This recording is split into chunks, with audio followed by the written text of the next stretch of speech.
We are back with one of my favorite guests of the past and one of my favorite guests of the future. Back in here for the third time with one of my favorite writers, thinkers, personalities, Ryan Holiday. This is what you need to read. Ego is the enemy. I carry it with me. The world's best-selling living philosopher whose books have sold more than 4 million copies all across the world. Please welcome back to the show New York Times bestselling author Ryan Holiday. I gave a talk to the Pittsburgh Pirates last year, and as I walked into their locker room, there was a quote on the wall.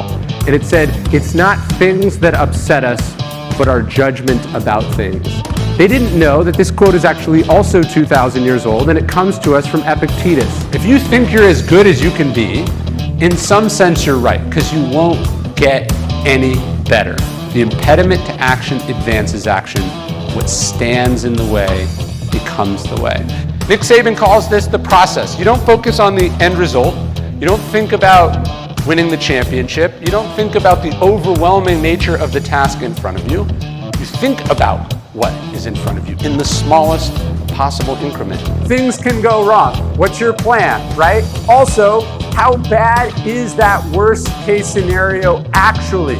We define the fear so then we can actually face it objectively and calmly. How unfortunate it is that all this stuff happens.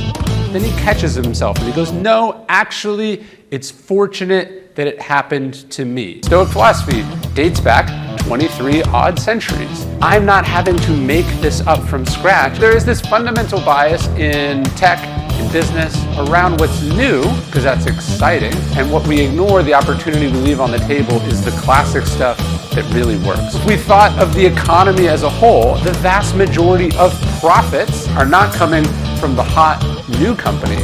They're coming from established perennial companies that have figured out how to do what they do in a sustainable way aimed at longevity. My editor once said to me, well, it's not what a book is, it's what a book does. It's about finding the timelessness in the timely. Ultimately, our job as leaders is to inspire, right? We lead by example. You don't just demand that your company's culture have this thing. You can't just demand this kind of change from your industry. You have to model it. That's the question that we have to ask ourselves constantly as leaders. Is this going to make me a better leader or worse leader? Is this going to make our company better or worse? That you control. How many copies my books sell? I don't control any of that, but I control whether I get better as a human being despite all of it. I control whether I am a good leader, a good parent, a good human being, a good neighbor, a good citizen, a good participant in the economy. I decide all that. No one can take that away from me.